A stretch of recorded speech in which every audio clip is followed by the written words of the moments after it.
Assalamualaikum warahmatullahi wabarakatuh. Alhamdulillah. Alhamdulillahirabbil alamin wa bihi nasta'in ala umuri dunya waddin. Segala puji hanya pantas kita panjatkan kepada Allah Jalla Jalaluhu atas setiap limpahan rahmat nikmat yang Allah berikan kepada kita, tidak terhitung jumlahnya. Dan Allah juga memberikan banyak sekali pertolongan-pertolongan yang sejatinya tidak mungkin kita ini sukses, berhasil, bahagia, bahkan selamat kecuali atas berkat pertolongan dari Allah Subhanahu wa ta'ala.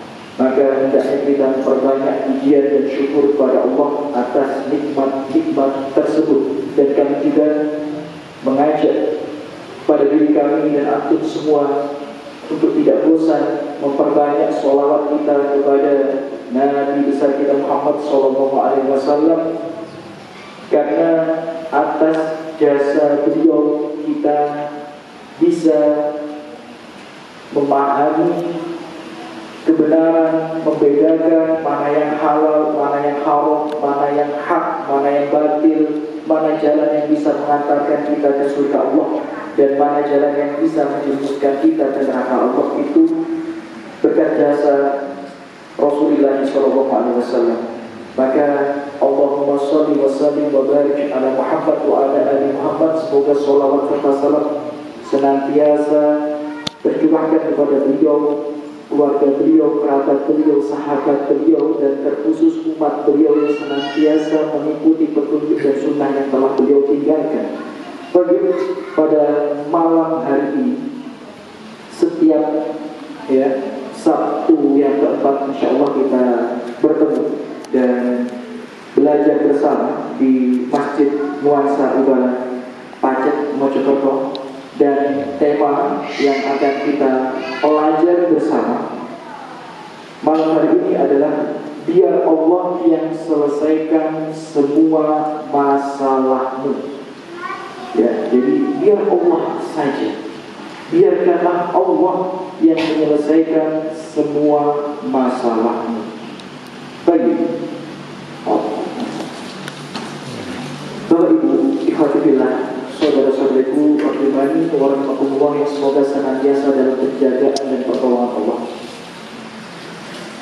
Biar Allah yang menyelesaikan semua masalah. Siapa sih yang hidup di dunia ini tanpa masalah?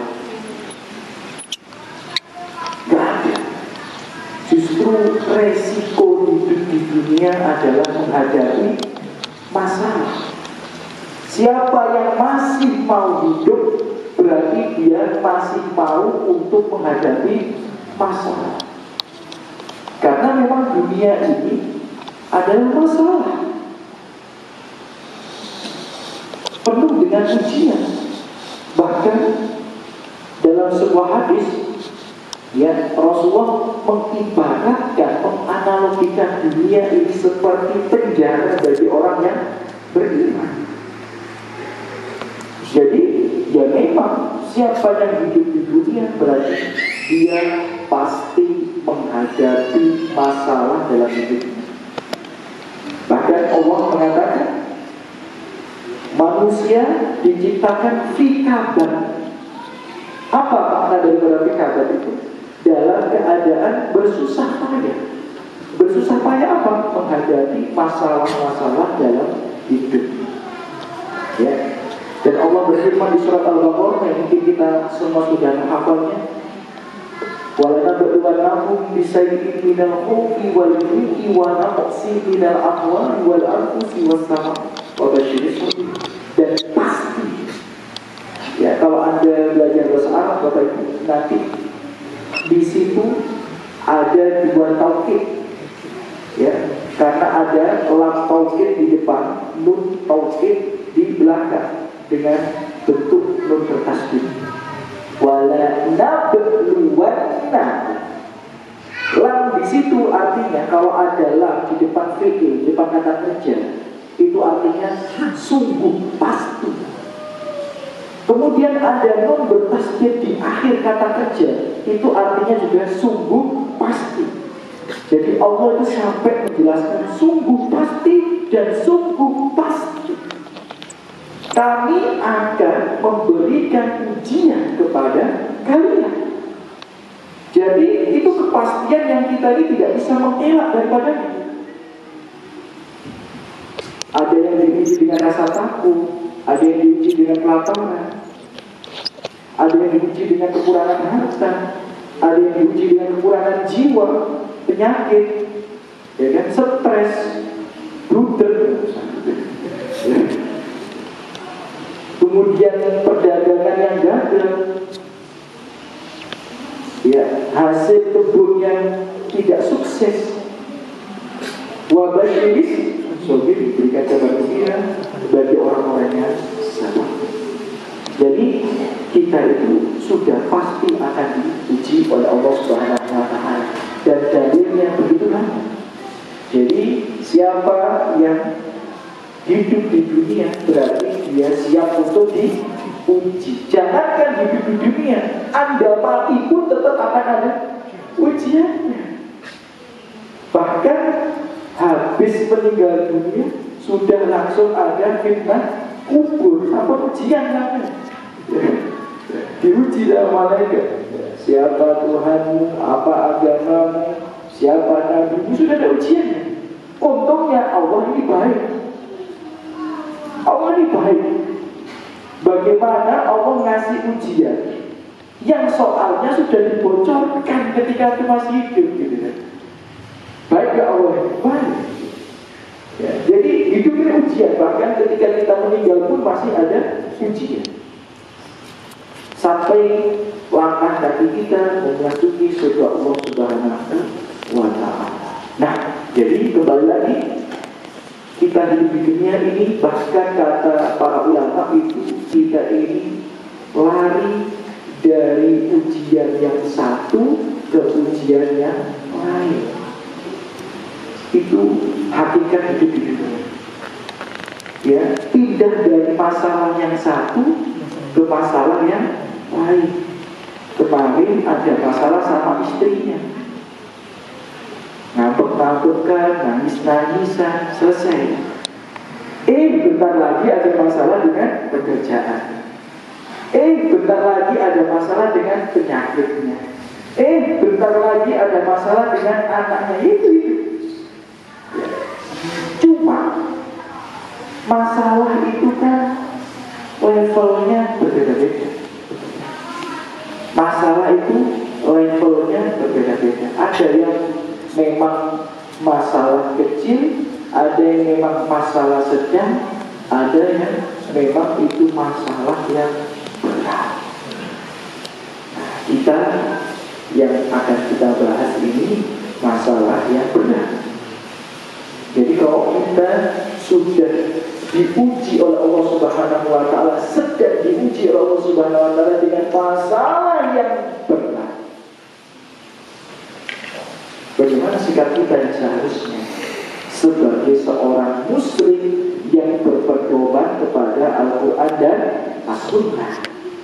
Karena kita bahagia itu syaratnya berpedoman dengan Al-Quran dan As-Sunnah. Ya, karena Al-Quran tujuannya diturunkan kepada kita supaya kita selamat, supaya kita mendapatkan petunjuk, supaya kita bahagia di dunia dan akhirat. Nah, ya, kita berbicara tentang ujian yang besar, kita berbicara dengan ujian yang berat. Siapapun Anda pasti akan menghadapi. Sekaya apapun Anda, semiskin apapun, tambah miskin mana? Sekaya ada ujiannya, apalagi miskin gitu. Sesehat apapun Anda, apalagi yang sakit. Ya. Semudah apapun Anda, apalagi yang tua. Laki-laki, perempuan, mereka pasti akan mendapatkan ujian dari Allah Subhanahu wa Ta'ala. Justru ujian itulah yang akan menjadi tolak ukur Allah ini, ya, akan memasukkan kita ke surga atau tidak. Misal di surat Ali Imran 142, Allah berfirman, Am hasibatum an tadkhulul jannah, apakah kalian mengira bisa masuk surga dengan mudah? Walamma ya'lamillahu alladziina jahadu minkum wa ya'lamas sabirin, dan Allah belum melihat. Oke, kita garis bawahi. Apakah kalian mengira bisa masuk surga dengan mudah, sedangkan Allah belum melihat siapa yang sungguh-sungguh di antara kalian dan siapa yang benar-benar bersabar, siapa yang sungguh-sungguh berjihad di jalan Allah dan siapa yang benar-benar bersabar. Allah ini belum lihat. Nah, caranya Allah melihat itu bagaimana? Dengan mendatangkan ujian, dengan mendatangkan masalah. Ketika ujian itu datang, masalah itu datang, Allah kan melihat kita ini sungguh-sungguh gak sih? Kita ini benar-benar bersabar gak sih? Nah, kalau kita ini benar-benar bersungguh-sungguh menerapkan arahan Allah dalam Al-Quran dan Sunnah, benar-benar bersabar ketika masalah dan ujian itu datang. Nah, itulah mereka yang pantas masuk surga. Justru masuk surga itu syaratnya secara tersirat adalah didatangkan musibah dan masalah, kemudian Allah ingin melihat respon dan reaksi kita terhadap musibah itu. Balik lagi biar Allah yang selesaikan semua masalahmu. Kita cari ayatnya.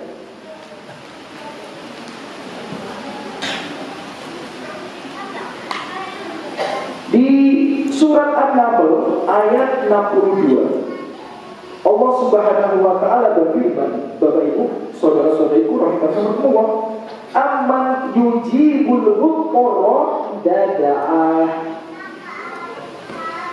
Surat apa? An-Naml ayat 62. Amman yujibul mudtarra idza da'ah. Siapa yang mewujudkan harapan orang-orang yang berada dalam keadaan mudtar itu darurat, dalam keadaan terdesak, ketika mereka menggantungkan harapannya kepada Allah Subhanahu wa taala, ketika mereka berdoa, ketika mereka berharap.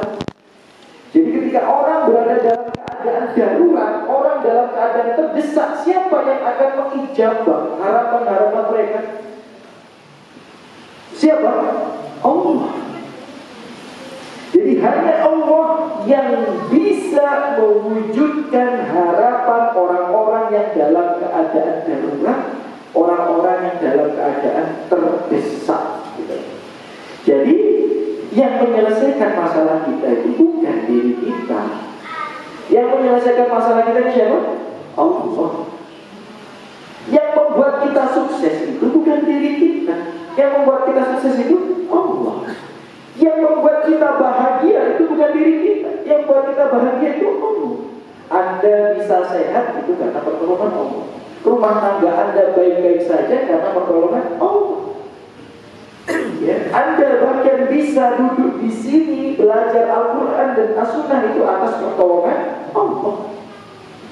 Kita bisa selamat dari musibah yang berat itu juga karena pertolongan Allah. Semuanya itu karena pertolongan Allah. Sebaliknya, justru siapa yang beranggapan bahwa semua kesuksesan, kebahagiaan, keselamatan itu berkat dirinya sendiri, dia malah jatuh pada dosa besar. Sebagaimana ucapan Qarun. Coba kita lihat ucapan Qarun. Ala ilmi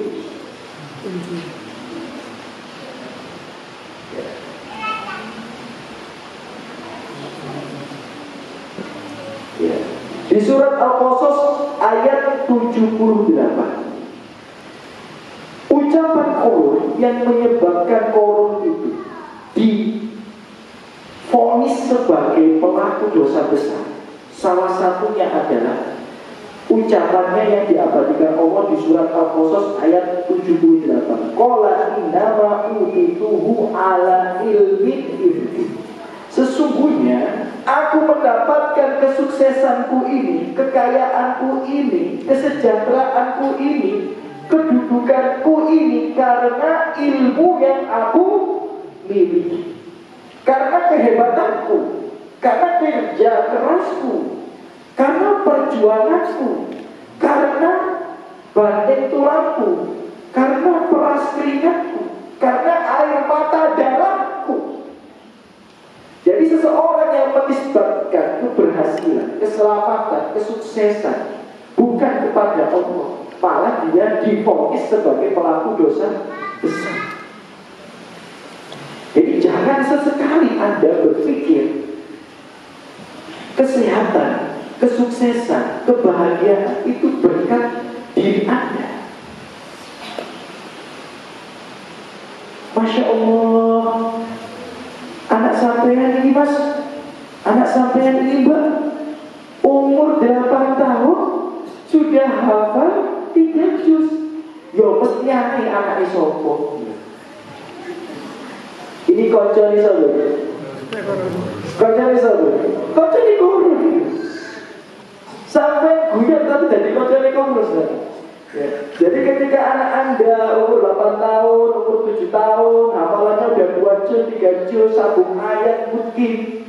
Kemudian ada orang muji, Masya Allah kan anak sampean ya, umurnya 8 tahun, sudah 3 juz mungkin. Ya mesti aja anak isopo.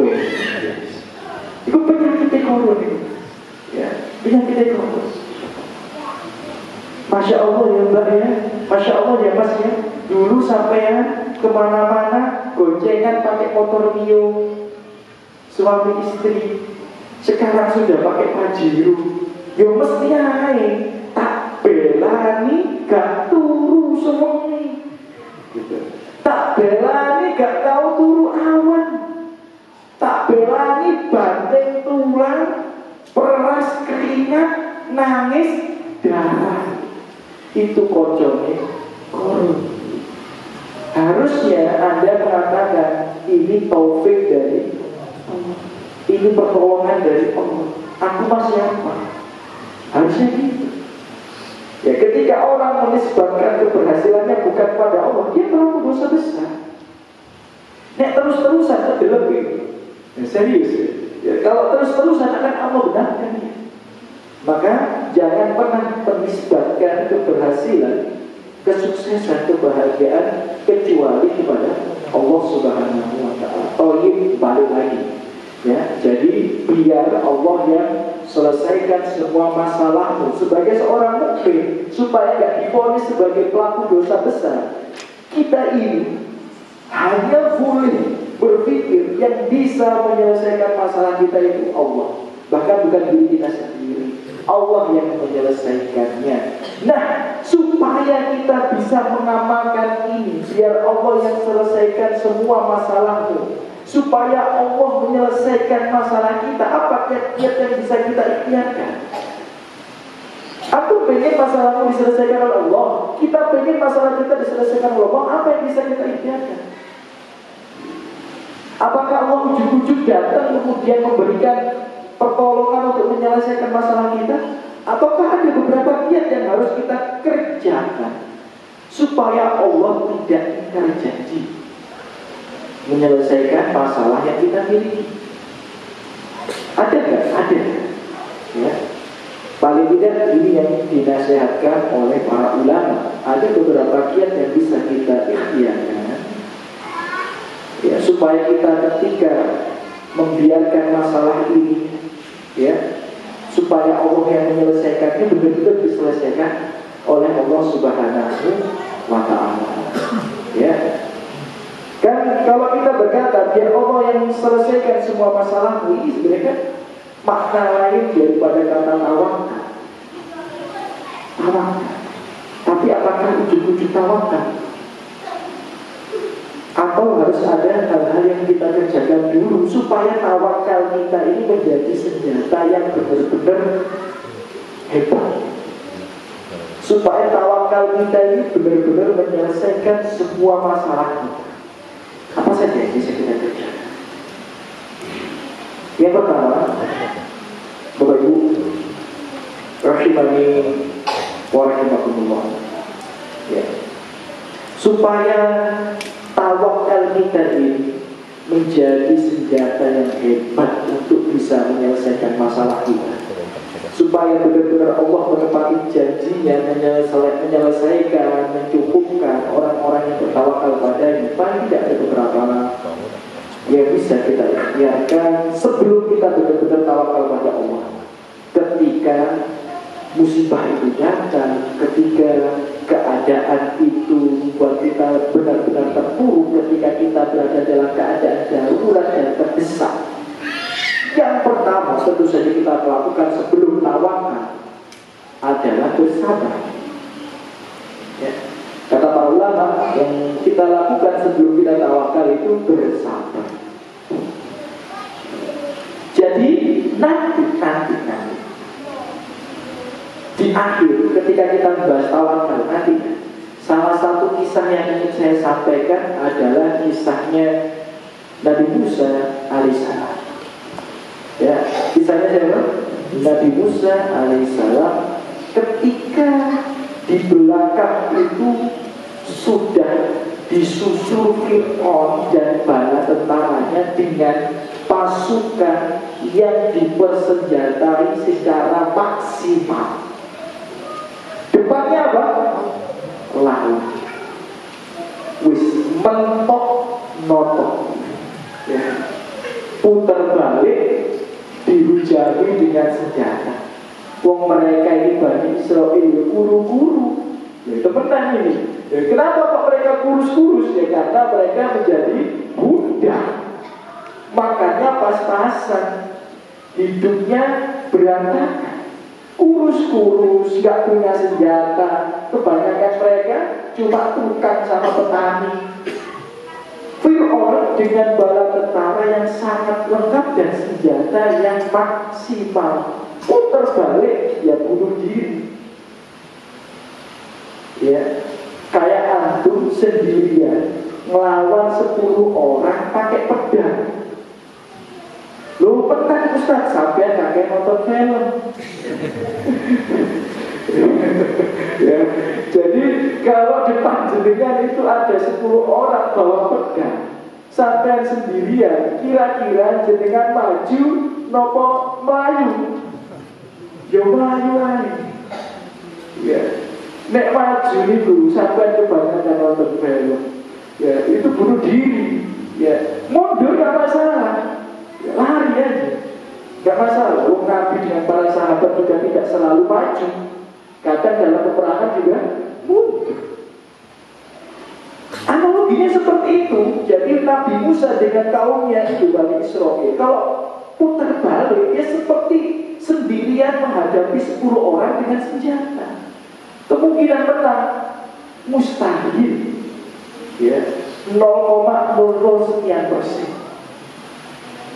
Mau renang depannya laut 3 meter kedelep. Ya, kolam 3 meter saja antum tenggelam pakai gaya batu, gitu. Apalagi harus renangi laut, itu sebentar.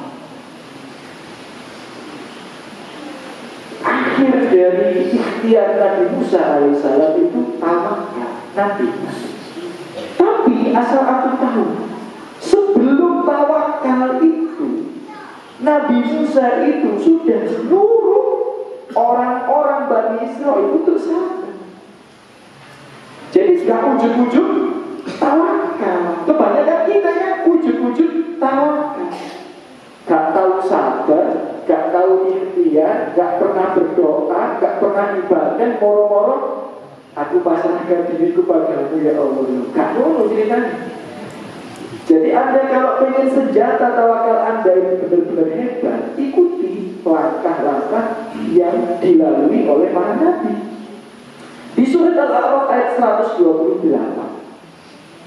di surat Al-A'raf ayat 168, apa kata Musa kepada kaumnya? Qala Musa li qaumihi, berkata Musa kepada kaumnya, ista'inu billahi wasbiru. Ayo kalian minta pertolongan kepada Allah dan bersabar. Jadi saat durungnya tawakal niku, Nabi Musa itu sudah nyuruh kaumnya untuk bersabar. Apa makna sabar itu? Makna sabar itu ketika musibah datang Anda tidak bermaksiat, kata para ulama. Jadi ketika musibah datang Anda tidak bermaksiat, itu sabar. Contoh, ketika kerabat Anda meninggal, Anda tidak pukul-pukul wajah, Anda tidak robek-robek baju, Anda tidak teriak-teriak, Anda tidak gulung-gulung. Itu namanya Anda sedang bersabar. Ketika musibah itu datang, Anda tidak menyalahkan takdir, itu berarti Anda bersabar. Jadi makna sabar itu ketika musibah datang, Anda tidak bermaksiat. Menyalahkan takdir itu maksiat. Memperbanyak keluh kesah itu maksiat. Niyahah itu maksiat. Jadi makna dari sabar itu musibah datang, Anda tidak bermaksiat. Anda tidak jatuh pada larangan-larangan. Larangan-larangan itu apa ya? Niyahah, larangan-larangan. Bengkok-bengkok, teriak-teriak, robek baju, mukul-mukul.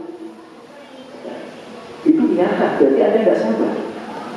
Banyak berkeluh kesah, maksiat apa tidak?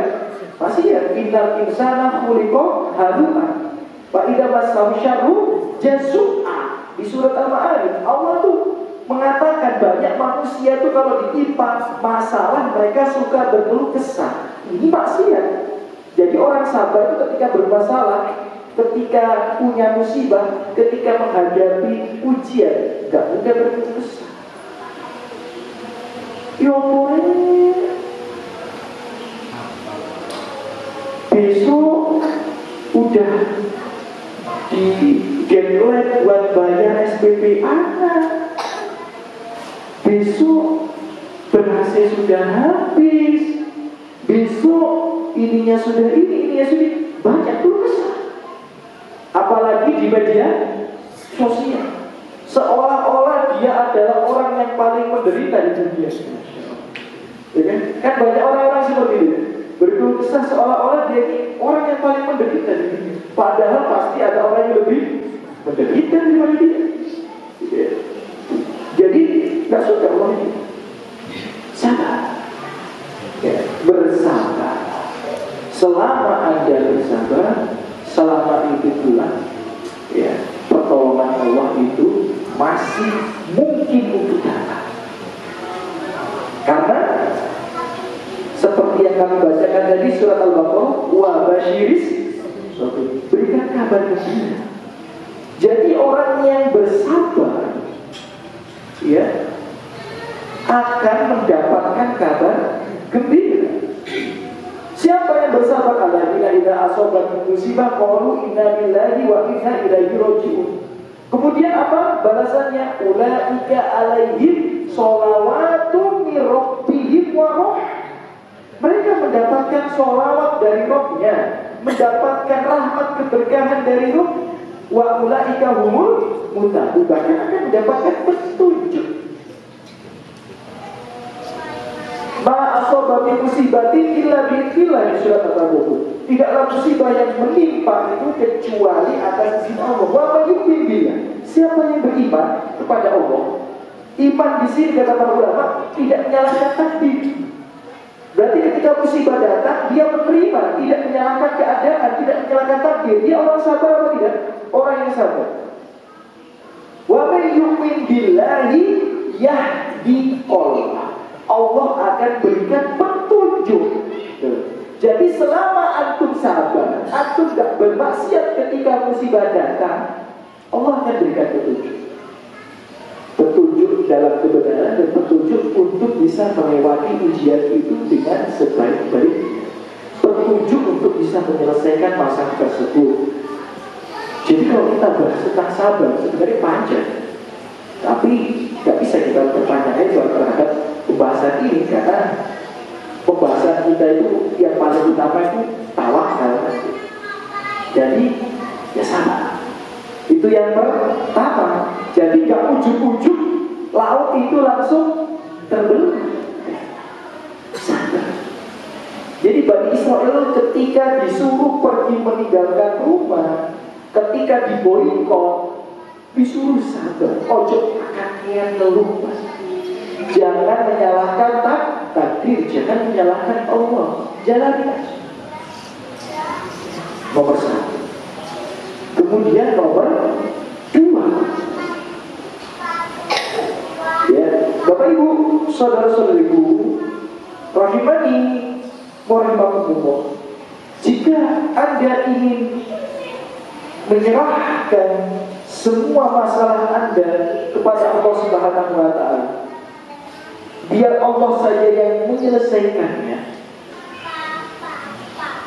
dan hal itu benar-benar terjadi, yang nomor 2 yang bisa Anda lakukan sebelum tawakal adalah bertakwa sekuat-kuatnya.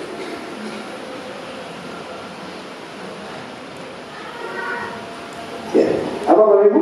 Bertakwa sekuat-kuatnya.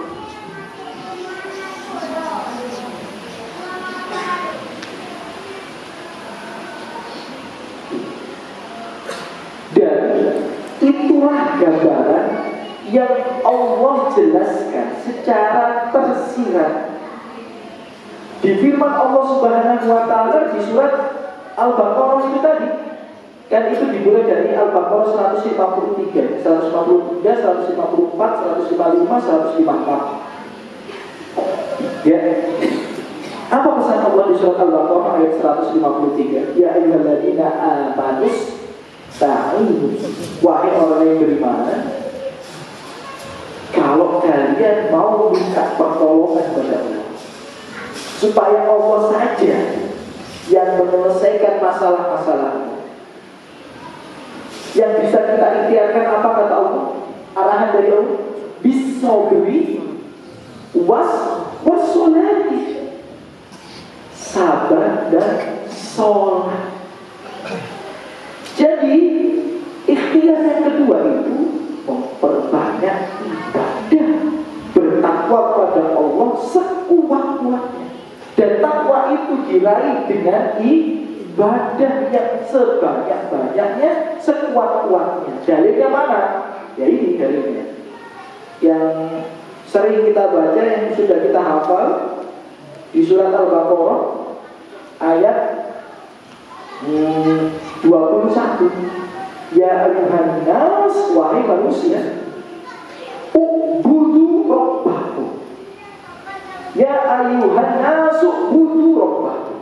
Kalau dipotong kan itu baca ya ayuhan nas, ya wahai manusia, beribadahlah kalian kepada Rabb kalian. Alladzi khalaqakum walladzina min qablikum, yang menciptakan kalian dan orang-orang sebelum kalian. La'allakum tattaqun, agar kalian menjadi orang yang bertakwa. Jadi takwa itu bisa diraih dengan memperbanyak ibadah. Jadi bertakwa sekuat-kuatnya itu memaksimalkan ibadah semaksimal mungkin, seoptimal mungkin. Makanya Nabi itu kalau dapat masalah yang diperbanyak ibadah, bukan keluh kesahnya, bukan curhatnya, ya, bukan tangisannya, tapi ibadahnya. Anda baca sirah Nabawiyah Nabi sebelum perang Badar, malam harinya yang dilakukan Nabi apa? Yang dilakukan Nabi apa? Sholat tahajud, Bapak Ibu. Sholat tahajud. Jadi kalau sampai pun rasa wis mentok nopo, yang dimaksimalkan apa? Ibadahnya. Ojo ngeluh kok, nyalahkan keadaan, nyalahkan bujuk nih. Ini gara-gara sampean mas. Nah, bisa. Terus ruwet nih, kurang ngaji. Ya, sampean ajak sering-sering ngaji. Ya. Ini gara-gara sampean, dia. Saya gak nyalahkan apa namanya, perempuan aja, laki-laki juga kadang-kadang seperti itu. Ini gara-gara sampai yang kandang ya, aku tahu aku sampai gak percaya. Menyalahkan keadaan. Harusnya yang ada berbagai gimana? Dan dari dulu, aku baca sejarah, kemenangan-kemenangan itu selalu dimulai dengan memperbanyak amal soleh mendekatkan diri pada Allah. Perang Badar suksesnya karena apa? Sholat tahajud. Ketika Rasulullah mengangkat tangan sampai rindaknya, selendangnya jatuh, sampai jubahnya jatuh ke bawah, mohon maaf, ketiaknya kelihatan. Kok bisa ketiaknya kelihatan? Zaman dulu tuh bajunya itu gombrong, Pak. Jadi jubah-jubah kita yang Anda pakai sekarang ini tuh bukan adat Saudi. Adat Saudi itu enggak yang kerahnya kecil-kecil kayak gini, enggak. Ini Cina ini. Jadi gamis yang kita pakai ini sebenarnya malah mengadopsi budaya Cina. Makanya baju koko, gitu. Untuk enggak baju cece, gitu. ya. Budaya Cina, karena baju Arab sebenarnya itu tangannya gombrong. Makanya Nabi kalau berdoa jalan, apa namanya, bajunya jatuh.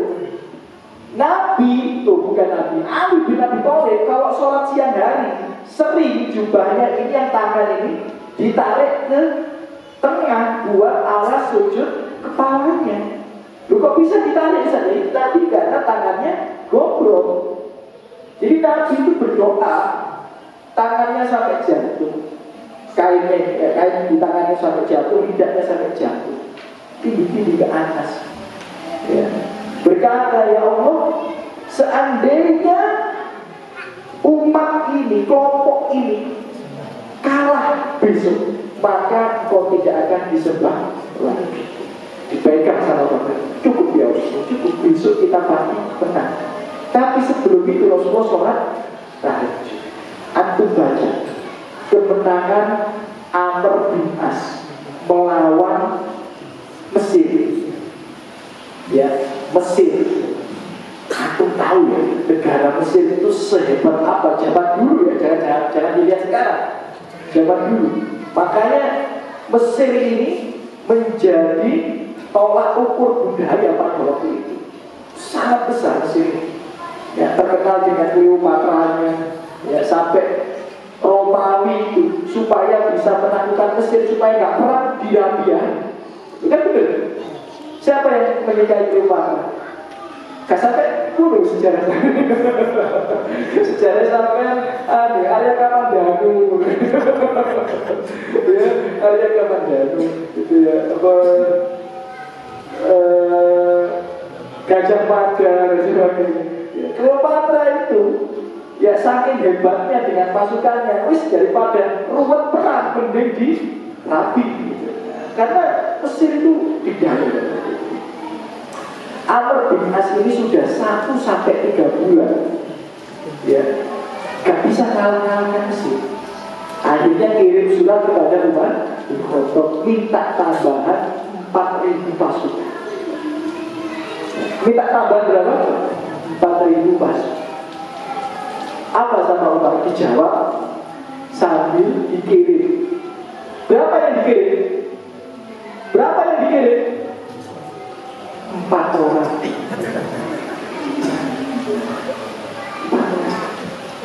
Ini sejarah.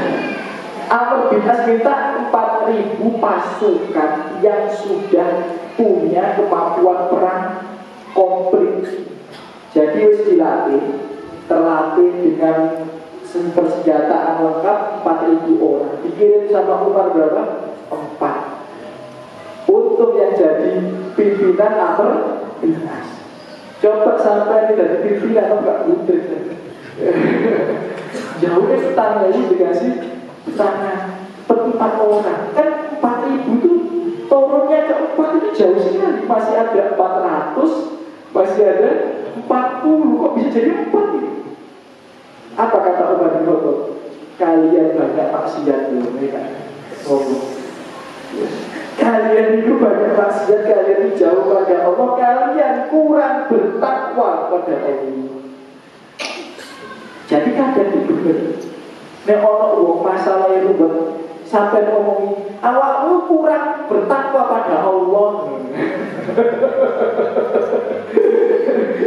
Itu omongannya Allah di konten ya. Selama orang ini dikit sama aku gak masalah gitu. Tapi kalau orang ini gak ada hubungan apa-apa, sampai kurang bertakwa mas ya teman-teman. Tapi ini ucapan Umar bin Khattab kepada Amr bin As. Kenapa kok gagal? Kenapa gak menang-menang? Apa kata Umar? Karena kurang bertakwa.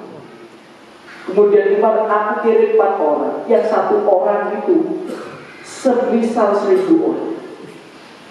Banyak istighfar. Bertakwalah kalian kepada Allah. Bismillah. Apa yang dilakukan Umar bin As? Mengajak semua untuk beristighfar dan sholat berjamaah. Dan menang langsung. Jadi Umar bin Khattab mesti benar. Karena Nabi mengatakan seandainya ada Nabi setelahku pasti dia Maria benar. Jadi kalau ada orang masalah itu buat gara-gara kurang ibadah, gitu. Sebelum kita menyerahkan semua urusan kita pada Allah, biar Allah yang menyelesaikan semuanya, menyelesaikan masalah-masalah kita. Ternyata ada beberapa tahap yang disarankan oleh para ulama supaya kita menjalannya satu demi satu, step demi step, supaya tawakal itu benar-benar sukses menjadi senjata yang hebat bagi kita semuanya. Yang pertama, dari Ibu Rahimahullah, sabar. Fasbir sabran jamila, sabarlah dengan sabar yang indah. Ya, sabar itu ketika musibah datang Anda tidak bermaksiat, itu sabar. Dan maksiat ketika musibah datang itu macam-macam. Ya, maksiat ketika musibah datang itu macam-macam. Niyahah itu maksiat. Ngeluh kesah itu maksiat. Menyalahkan takdir itu maksiat. Menyalahkan Allah itu maksiat. Ya Allah, kenapa harus aku ya Allah? Itu maksiat. Menyalahkan saya. Ya Allah, kenapa harus aku ya Allah? Ya memang harus kamu gitu. Ya. Kenapa gak tetanggaku aja yang suka gibah? Kenapa gak tetanggaku aja yang utang gak dibayar bayar ya Allah? Kenapa harus aku? Itu menyalahkan takdir. Aku. Dan maksiat-maksiat yang lainnya ketika musibah itu. Kemudian yang kedua, bertakwa setakwa. Karena itu dilakukan oleh para sahabat. Ya, yang jelas itu ya kisahnya Umar bin Khattab itu. Bagaimana Amr bin As gak tenang-tenang. Ya. Pasokan makanan sudah semakin menipis. Orang juga ya, mohon maaf ya, 1 bulan 3 bulan di medan perang. Apa gak budek bahasanya? Kan itu kan mereka kan bikin camp, bikin camp bahasa misalnya. Ya perkemahan di perbatasan besi. Sebulan, 2 bulan, 3 bulan. Ya, harusnya kan mendapatkan apresiasi dari Umar bin Khattab. Masya Allah, antum sabar ya, bisa nge-camp di sini 1 bulan, 2 bulan, 3 bulan. Enggak, malah dimarahin sama Umar. Kok udah sebulan, 2 bulan, 2 bulan, 3 bulan gak menang gitu ya. Nah, kemudian minta tambahan 4.000, dikasih 4 sama dikasih nasihat, kamu kurang bertakwa. Ya, kamu kurang bertakwa. Banyak istighfar, bertakwa kepada Allah Subhanahu wa Ta'ala. Betul, mereka Amr bin As ngajak supaya minta ampunan kepada Allah Subhanahu wa Ta'ala, ngajak sholat bareng, kemudian bismillahirrahmanirrahim. Muhammad Al-Fatih sebelum melakukan puasa di rumah apa yang dilakukan? Sholat berjamaah. Bahkan dalam sejarah itu sholat berjamaah paling panjang dalam sejarah dunia. Tak tahu itu baca sendiri. Rasulullah juga sebelumnya. Ya, maka perbanyak ibadah supaya bisa menjadi hamba yang bertakwa, supaya bisa mudah mendapatkan pertolongan Allah Subhanahu wa Ta'ala. Karena Allah berfirman di surat Al-Falaq, "Wa may yattaqillaha yaj'al lahu makhrajan." Siapa yang bertakwa kepada Allah akan diberikan jalan keluar. Di bawahnya wa yattaqillaha yaj'al lahu min amrihi yusra. Siapa yang bertakwa kepada Allah akan dijadikan mudah semua urusan-urusan. Akan dijadikan mudah. Justru ketika Anda menganggap itu berat, Anda menyepelekan Allah Subhanahu wa Ta'ala. Allah kuasa atas segala sesuatu. Ya. Allah kuasa atas segala sesuatu. Matahari yang terbit dari timur bisa Allah ganti terbit dari barat. Apalagi cuma masalah manusia. Ya. Baik. Itu bertakwa sifat kuatnya. Jadi bisa dengan sholat, bisa dengan puasa, bisa dengan zikir. Apapun yang bisa Anda lakukan, lakukan. Kalau Nabi Yunus bisa, Nabi Ibrahim bisa, ketika sudah dalam keadaan yang terdesak, mau bertakwa sekuat-kuatnya, apa yang bisa mereka lakukan? Zikir. Zikir. Nabi Ibrahim zikir, Nabi Yunus zikir, ya. Dan beberapa kisah yang lain. Nomor 3, berhusnuzon kepada Allah Subhanahu wa Ta'ala. Ya. Berbaik sangka kepada Allah Subhanahu wa Ta'ala.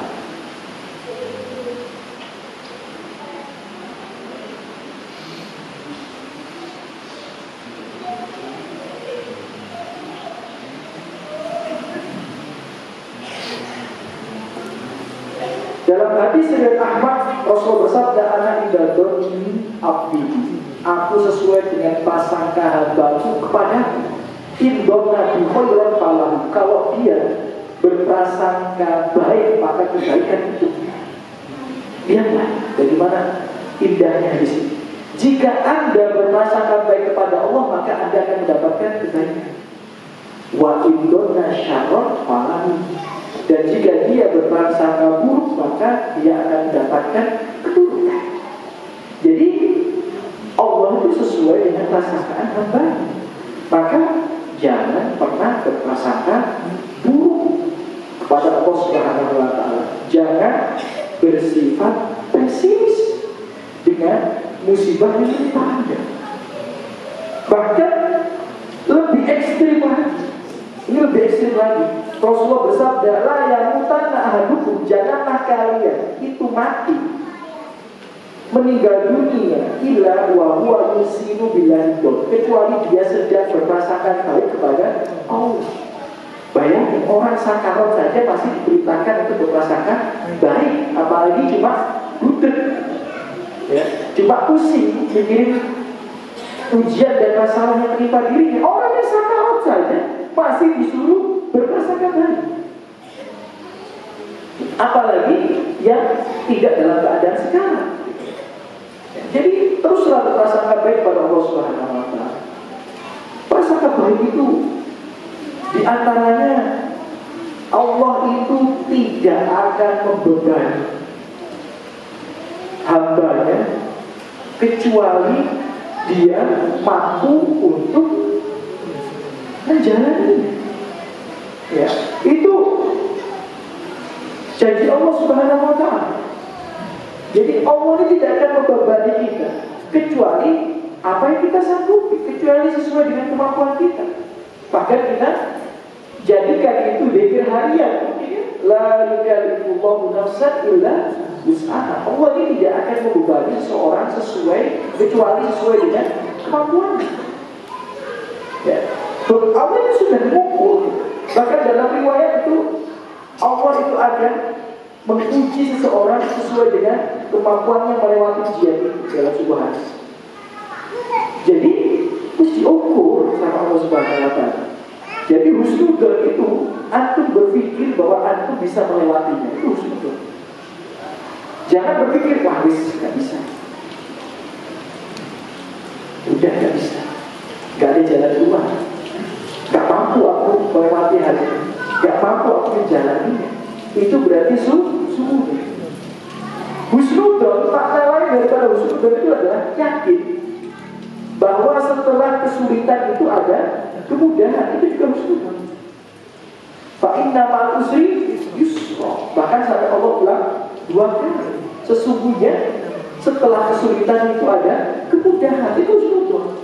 Jadi kalau aku mikir habis ini akan tambah susah, habis ini akan tambah susah, habis ini akan tambah susah, ada itu husnudon pada Allah Subhanahu wa taala, pada Allah Subhanahu wa taala. Yakin aja. Ya, yakin. Jadi Anda jangan pernah berprasangka buruk pada Allah Subhanahu wa taala. Jangan. Ya Bapak Ibu, rahimani wa rahimakumullah. Teruslah berprasangka baik kepada Allah. Misal Allah ajari bagaimana mindset seorang muslim. Ya. Mindset seorang muslim ya, yang benar.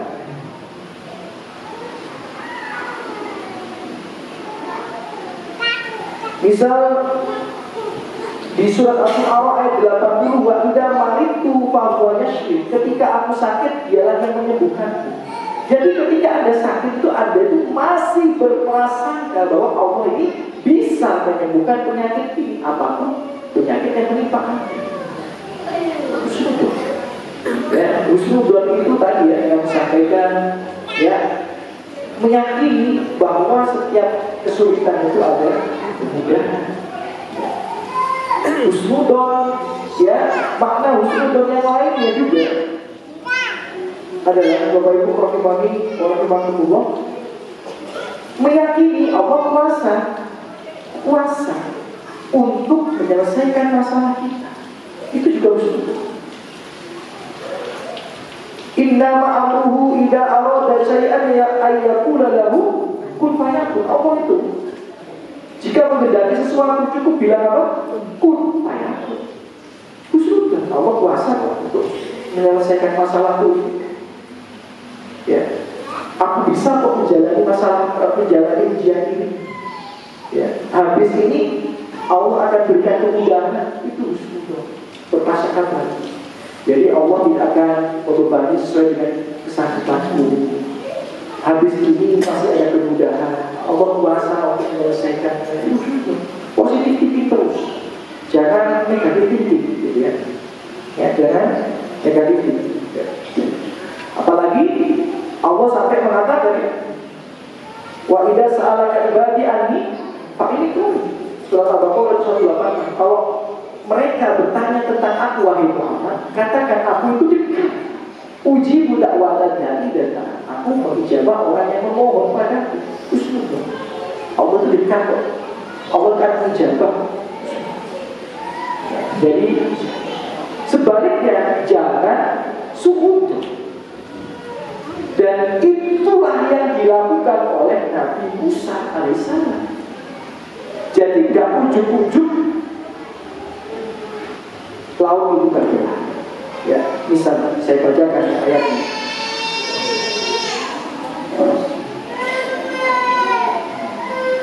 Di surat Asy-Syu'ara ayat 61, lihatlah bagaimana husnudonnya Nabi Musa alaihissalam sebelum tawakalnya itu berbuah manis.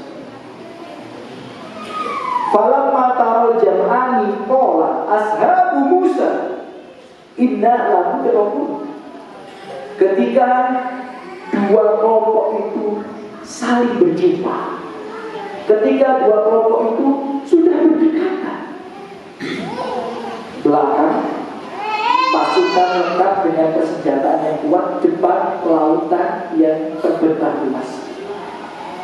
Sebagian umatnya Nabi Musa mengatakan inna lahu laghawun, sudah selesai. Inna lahu laghawun, mereka datang, selesai. Itu husnudon. Untung ada Nabi Musa yang mengingatkan mereka. Berkata Nabi Musa, kala jangan. Inna ma'iya Rabbi sayahdi. Bayangkan kalau aku jadi Nabi Musa ya. Ya ini mentalnya harus kuat. Ya. Belakang pasukan lengkap, analoginya antum 1 lawan 10 orang pakai pedang. Mustahil menang. Maju lautan yang terbentang luas, nggak mungkin antum renang juga. Teman antum hilang, sudah selesai. Mereka akan mendapati kita akan binasa. Tapi antum mengatakan seperti ini, enggak. Inna ma'a Rabbi, saya sesungguhnya Allah bersamaku. Allah bersamaku dan Allah akan berikan petunjuk pada. Allah akan memudahkan urusan kita. Allah akan memberikan pertolongan. Tapi butuh mental. Mental ini, kalau imannya ecek-ecek gak bisa. Kalau imannya ecek-ecek ya, dan umat Nabi bisa itu. Jadi sampai milih mana ya? Sampai milih karakter sing umat Nabi Musa ya selesai. Atau antum milih karakternya Nabi Musa? Enggak. Allah akan bersamamu, Allah akan memberikan pertolongan padamu. Kenapa antum ragu? Bukankah antum setiap sholat selalu mengucapkan iya karena wa iyyaka nasta'in, hanya kepadamu ya Allah kami beribadah, dan hanya kepadamu ya Allah kami memohon pertolongan. Antum memohon setiap hari, kok masih ragu? Itulah iman. Ya, itulah apa namanya? Iman. Ya, jadi rasakan baik. Allah itu kuasa dan Allah akan terus bersamamu selama antum berada dalam kebaikan. Ya, yang pembahasannya dulu ya. Jadi selama antum orang baik, antum bersama hati. Ya, selama antum orang baik, antum tidak usah khawatir. Allah berfirman, innahu mayyataki wa yasbir. Cocok kan? Sesungguhnya siapa saja yang bertakwa dan bersabar, fa innallaha la yudhi'u ajral muhsinin. Sesungguhnya Allah ini tidak akan menyia-nyiakan balasan orang yang berbuat baik. Syaratnya apa tadi awalnya? Bertakwa, bersabar, dan Allah tidak akan menyia-nyiakan balasan orang yang berbuat baik. Pasti akan dibalas. Jadi antum itu bisa yakin kapan? Kalau antum itu orang baik. Kenapa sih orang itu gak yakin ditolong sama Allah? Karena dia bukan orang baik. Jadi teman-teman nih, yang bilang itu Ibu Qayyim, bukan saya. Ibu Qayyim itu mengatakan ketika orang itu banyak bermaksiat, dia akan mulai merasa dirinya tidak akan ditolong sama Allah SWT. Itu hukuman dari maksiatnya. Ibu Qayyim Al-Jauzi sudah Allah Ta'ala, bukan kata saya. Jadi orang itu nanti baca ya, dampak maksiat menurut Ibu Qayyim Al-Jauzi. Salah satunya adalah orang yang banyak maksiat akan dihukum oleh Allah. Hatinya itu tidak terpaut kepada Allah. Paham ya? Hatinya tidak terpaut kepada Allah. Jadi gak iso mikir Allah akan nolong aku. Gak iso. Gak bisa. Itu hukuman dari apa? Maksiat. Makanya orang yang bisa berpikir seperti Nabi Musa, gak ada. Allah akan nolong. Itu kalau maksiatnya sedikit. Ini versi siapa? Ibu Qayyim. Karena orang kalau maksiatnya banyak, mungkin mentalnya tidak bisa kayak Nabi Musa. Jadi hukuman dari maksiat adalah kehilangan keterpautan hati kepada Allah Subhanahu Wa Taala. Itu dari Ibu Qayyim Al-Jauziyah yang. Jadi ini itu bisa, atau terus tutur terus sama Allah itu bisa kalau kurang maksiatnya. Kata Ibu Qayyim. Jadi harus seperti ini. Aku mental mana tuh? Mental umatnya Nabi Musa sih selesai binasa itu. Atau aku mentalnya enggak? Allah bersamaku dan Allah akan berikan petunjuk padaku untuk bisa menyelesaikan masalah. Hasilnya gimana? Ada jalan keluar atau tidak? Diselesaikan nggak masalahnya sama? Diselesaikan. Diselesaikan masalah. Ini mental yang turun dan berkelanjutan sampai kepada kotor. Logikanya Amr bin As minta 4.000 sama Umar dikirim 4. Masuk dalam ini? Gak masuk.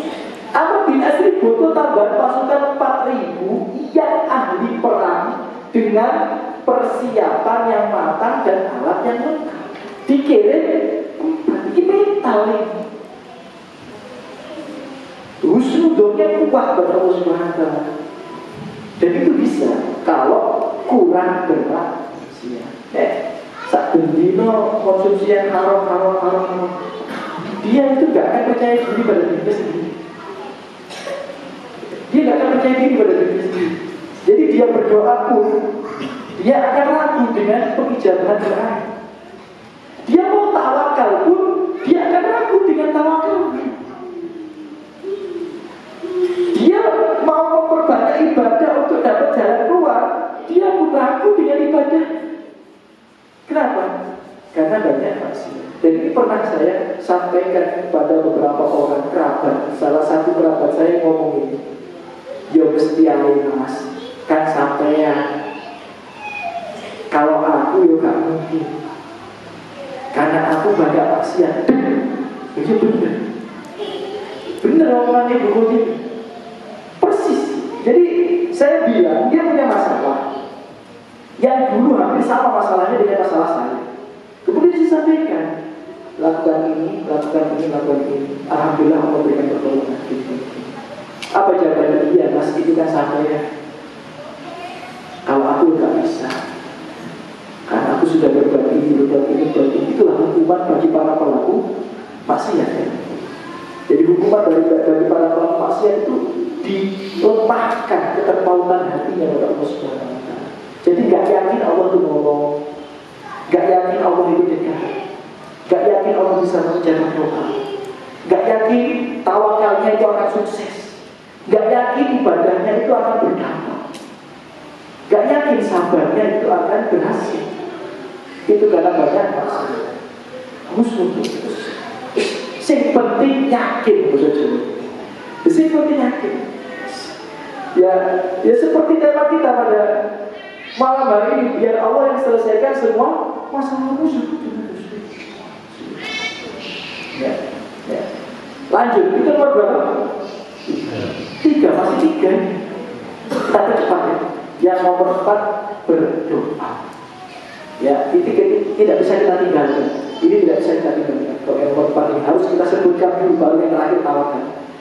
Ya, karena dalam hadis Rasul bersabda, la yaruddu qada illa du'a. Tidak ada yang bisa menolak takdir atau la yaruddu al-qadar dalam ini. Gak ada yang bisa menolak takdir kecuali apa? Doa. Lu mau sampai.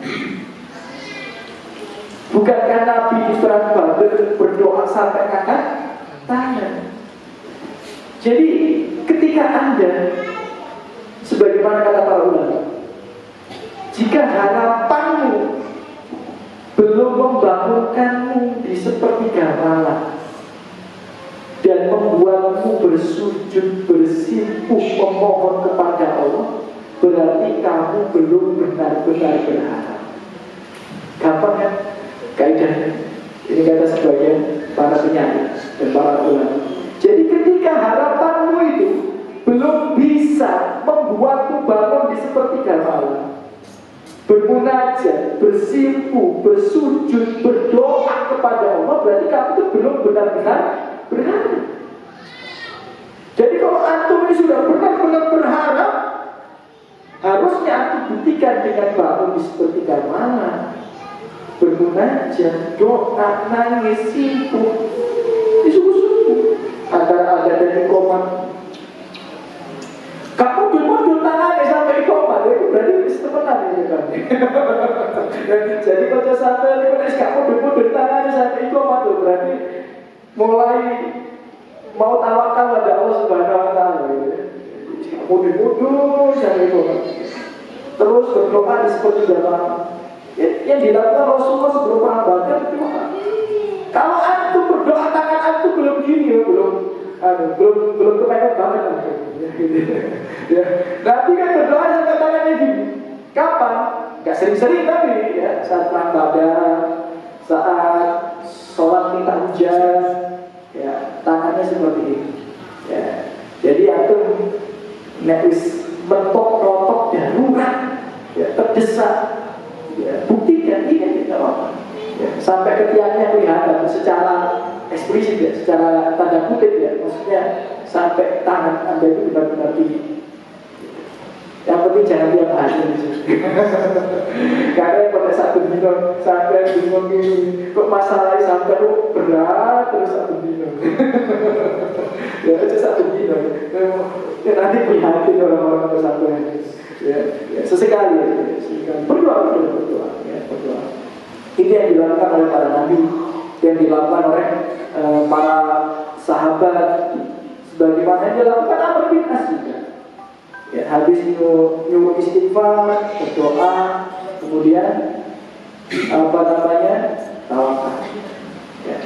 Di antaranya yang lainnya, yang nomor itu nomor 5 ya. Bapak Ibu, rahimani wa rahimakumullah. Nomor berapa tadi? 4 ya, 4. Yang nomor 5, memperbanyak istighfar. Ya, memperbanyak istighfar itu nomor 5. Ya, hadis riwayat Ahmad, "Man aksara min istighfar, ja'alallahu lahu min kulli hammin faraj." Siapa yang perbanyak istighfar, niscaya Allah akan berikan jalan keluar dari setiap kesedihannya. Wa min kulli dhiqin makhrajan, dan Allah akan berikan kelapangan di setiap kesempitannya. Wa razaqahu min haitsu la yahtasib, dan Allah akan berikan rezeki dari arah yang dia tidak sangka, dia tidak duga. Ya, jadi itu dampak positif daripada istighfar, keajaiban istighfar. Istighfar ini. Nabi ketika sholat istisqa ya, minta hujan, apa salah satu yang diarahkan memperbanyak istighfar. Ya, untuk datang keajaiban dari Allah Subhanahu wa taala. Ya, untuk masalah itu diangkat sama Allah Subhanahu wa taala. Ya, Umar juga seperti itu. Ya, istighfar. Berdoa sekuat-kuatnya, ya. Kemudian yang terakhir baru apa itu, Bapak? Tawakal. Nah, jadi gak ujuk-ujuk tawakal. Tawakal itu yang paling akhir. Sabar, bertakwa bersabar, bertakwa sekuat-kuatnya, bersundul kepada Allah Subhanahu wa taala, berdoa, berbanyak istighfar dan bertawakal. Ya. Wa may yatawakkal 'ala Allah fa huwa hasbuh. Ya. Wa may yatawakkal 'ala Allah fa huwa hasbuh. Dalam riwayat, siapa yang bertawakal kepada Allah sebagaimana tawakalnya seekor burung, ya, Allah akan beri, ya, sebagaimana burung itu yang berangkat dalam keadaan lapar di pagi hari dan pulang dalam keadaan kenyang. Tawakal kepada Allah Subhanahu wa taala. Ibnu Qayyim mengatakan, fa innal arifina kulluhum majmu'un, seluruh ulama sepakat, kata Ibnu Qayyim, ala taufik, sesungguhnya taufik dari Allah, pertolongan dari Allah. Allah, ya, ketika engkau, ya, la yuwakkil illa, tidak bertawakal kecuali pada Allah Subhanahu wa taala, dan tidak bertawakal kepada ila nafsi, kepada dirimu sendiri. Ya. Jadi taufik, pertolongan dari Allah itu kan datang kalau kamu itu benar-benar tawakal. Makanya setiap pagi dan sore kita ini berzikir supaya kita ini sadar bahwa setiap hal itu kita pasrahkan pada Allah Subhanahu wa taala. Apa? Dikir.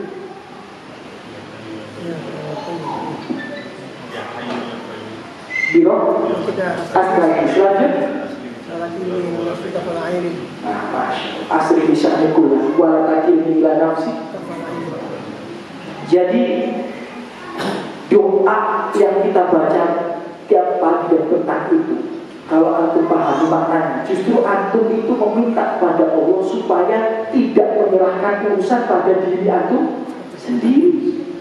Bayangkan, justru antum meminta kepada Allah supaya tidak menyelesaikan urusan itu dirimu sendiri. Justru aku tuh minta, ya Allah, jangan sampai diriku yang menyelesaikan urusanku. Tidak. Jadi aku tuh minta supaya Allah saja yang menyelesaikan urusan antum. Kalau antum pahami maknanya. Kadang-kadang kita nggak paham maknanya. Ya. Mata dalam torfata air sedikit pun nggak. Torfata air. Jangan sampai aku ini menyerahkan urusan pada diriku sedikit saja. Semua urusan itu biar Allah SWT. Maka pertolongan kepada keajaiban kebaikan kepada kita. Ya, jadi pasrahkan semua kepada Allah. Jangan terlalu banyak. Kalau kita sebutkan waktunya nggak cukup. Cukup satu ayat. Wa may yatawakkal 'ala Allah fa huwa hasbuh. Siapa yang bertawakal kepada Allah akan mencukupinya. Wis cukup. Ya. Asal tadi apa? Antum amalkan 1, 2, 3, 4, 5, 6. Insya Allah semuanya akan dimudahkan oleh Allah Subhanahu wa Ta'ala. Gak ada. Bagaimana tawakalnya Umar hanya dengan ngirim 4 orang, tapi sudah dimulai dengan apa? Dengan sabar, dengan bertakwa sekuat-kuatnya, husnudzon, berdoa, istighfar, tawakal. Nah, bagaimana hasilnya terkait kisahnya Nabi Musa alaihissalam. Nabi Musa bersabar, bertakwa sekuat-kuatnya, husnudzon, berdoa, istighfar, dibelah. Ya, jadi Bapak Ibu rahimahumullah, bukan ujuk-ujuk tawakal, tapi lakukan hal itu. Insya Allah Allah. Pondok saya itu Bapak Ibu rahimahumullah, 1 tahun kemarin. Jadi angkatan 2024-2025, angkatan 2025-2026 punya beda lagi keuangannya. Angkatan 2024-2025 itu tiap bulan itu minus 3,5 sampai 6 juta tiap bulan. Dan itu saya sudah tahu dari sebelum santri datang.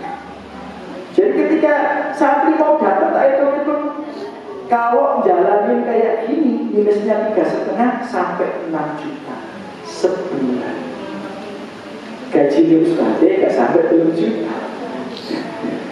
Gajinya ustadznya aja 2 juta, ya, gak sampai. Minus 3,5 sampai 6 juta. Tambah dipikir, tambah ngeluh. Makanya gak usah dipikir. Anda kan muslim, Anda mukminnya udah sabar, banyak ibadah, banyak husnudzon kepada Allah, berdoa, istighfar. Ya alhamdulillah sampai sekarang nggak minus, nggak utang-utang. 1 tahun itu minus 3,5 sampai 6 juta. Nggak ada minus, nggak ada utang-utang ke orang, nggak ada. Nggak ada yang sertifikat bank ya, ada juga. Ya, alhamdulillah. Ya minus 3,5 sampai 6 juta. Tapi ya dipikir juga ketemu. Siapa donatur tetapnya? Tidak ada pas waktu itu. Siapa donatur tetap yang akan ngasih 3,5 sampai 6 juta sebulan? Tidak ada. Beda ceritanya kalau ada orang bilang aku ngasih kamu 5 juta setiap bulan, setengah sih. Tidak ada. Donatur tetap itu kan. Tapi tidak minus. Dia jalan terus. Setahun ya alhamdulillah mana aja. Dari mana? Ya nggak tahu. Ya cuma ngamalin ini aja, sabar, bertakwa sekuat-kuatnya, husnudzon, berdoa, istighfar, tawakal, selesai. Jadi antum jalanin aja, pasti akan ada jawaban dari Allah Subhanahu wa Ta'ala. Sebagaimana tema kajian kita pada malam ini, biar Allah yang selesaikan semua masalahmu. Yang menyelesaikan masalah kita itu Allah, bukan kita. Ini sudah dipikir teman-teman. Ya, gak usah dipikir terlalu berat. Biarkan Allah yang menyelesaikan. Kalau dipikir terlalu berat, ya berat. Setiap tahun saya harus menyiapkan 500 juta untuk pembangunan infrastruktur pondok setiap tahun. Tahun pertama 500 juta. Duitnya dari mana? Gak ada. Sebagaimana cerita yang saya sampaikan, tahun awal saya bangun pondok itu di bulan Desember cuma ada uang 35 juta. Butuh uang berapa lagi? 465 juta. Dari mana duitnya? Nggak tahu. Juli dapat tuh 500 juta. Terus untuk tahun berikutnya butuh 500 juta lebih kan? Karena nambah 2 kelas butuh kurang lebih sekitar 650 juta. Duitnya tidak ada. Tapi sampai bulan Juli kemarin terkumpul sudah 1,2 M. Dari tahun sebelumnya 500 juta tambah 700 juta, sekitar hampir 1,2. Nah ini untuk tahun berikutnya saya juga kurang lebih butuh sekitar 700 juta. Duitnya mana? Tidak ada. Sama nggak ada. Tapi bulan 1 nanti tetap saya buka pendaftaran. Duitnya mana? Ya jadi bikin apa? Kan harus belajar. Masuk belajar nggak diamalkan. Tujuannya kita belajar apa? Untuk diamalkan. Ya udah sabar. Nggak usah banyak ngeluh. Bertakwa sekuat-kuatnya, husnuzon, berdoa, istighfar, bertawakal. Sebagaimana orang-orang dulu Allah berikan pertolongan, sampai hari kiamat akan Allah terus berikan pertolongan bagi siapa saja yang mengamalkan Al-Quran dan As-Sunnah. Gak usah dipikir teman-teman, biarkan Allah yang menyelesaikan semuanya. Justru ketika antum mencoba menyelesaikannya sendiri, maka gak akan ada hasil yang baik. Ya ini saya bacakan ini nasihat ulama ya, Masya Allah, luar biasa ya nasihatnya. Apa kata ulama? Marojahat makhlukun, ya, wala tawakal alaihi illa obadonuhu fihi. Ya kata para ulama, katanya Bapak Ibu rahimahullah, tidaklah seseorang itu menggantungkan harapannya kepada makhluk. Makhluk itu bisa dirinya sendiri atau orang lain. Jadi tidaklah seseorang itu menggantungkan harapannya kepada makhluk, ya, kecuali dia akan mengalami kegagalan. Jadi tidaklah seorang itu menggantungkan harapannya kepada makhluk, tidak bertawakal pada Allah sepenuhnya, kecuali dia akan menghadapi kegagalan. Kata Allah. Jadi kenapa sih kadang kita sering gagal? Karena kita ini nggak menyerahkan semua masalah kita pada Allah. Coba sesekali, gak usah dipikir, gak bisa paksa, gak bisa sampai paksa. Makanya sering mau cerita-cerita para nabi, itu makanya ngurungok cerita Korea aja nih. Jadi sesekali aku baca cerita para nabi, cerita para ulama salaf, cerita kemenangan orang-orang terdahulu, supaya aku lebih yakin. Coba sesekali selesaikan masalah itu bukan dari sudut pandang antum berpikir. Selesaikan masalah itu dari tawakalnya antum pada Allah. Pasrah kepada Allah Subhanahu. Gimana sekarang? Bagaimana sekarang? Gimana? Gak tahu, itu saja. Ya kadang-kadang sampai ditanya bujuk sampai coba jawabin ngomong. Mas gimana? Gak tahu, aku pasrah pada Allah. Mas gimana? Gak tahu, Des, aku pasrah pada Allah. Tapi sebelum pasrah pada Allah, Anda bersabar, ya, memperbanyak ibadah, ya kan, berdoa, ya kan, berhusnuzon, beristighfar, baru tawakal. Jangan ujuk-ujuk tawakal, ya.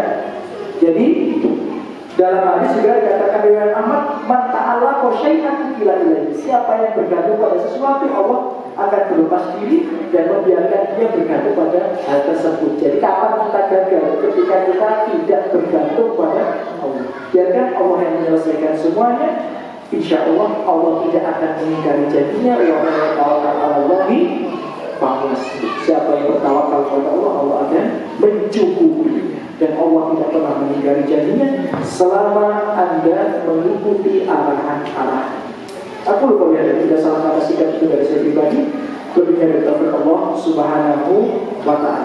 Alhamdulillah sallallahu alaihi wasallam. Semoga yang disini Allah sebaik-baiknya dosa yang berikutnya, yang punya dosa besar, yang pakai mata rezekinya, yang punya masalah di rumahnya, ya, baik yang menimpa dirinya maupun keluarganya, penyakit-penyakit apapun itu, ujian musibah, Allah angkat semuanya. Dan Allah berikan kita taufik dimudahkan dalam ketaatan. Allah berikan kita taufik dijadikan hamba yang benar-benar bisa bertawakal kepadanya, dan Allah menyelesaikan semua urusan dan masalah-masalah kita. Allah berikan kita dalam keadaan husnul khatimah. Allah terus berikan kita petunjuk sampai kita meninggal dunia, dan Allah butuhkan kita kembali di surga Allah Subhanahu wa ta'ala. Amin. Kita tutup dengan berdoa subhanallah. Assalamualaikum warahmatullahi wabarakatuh.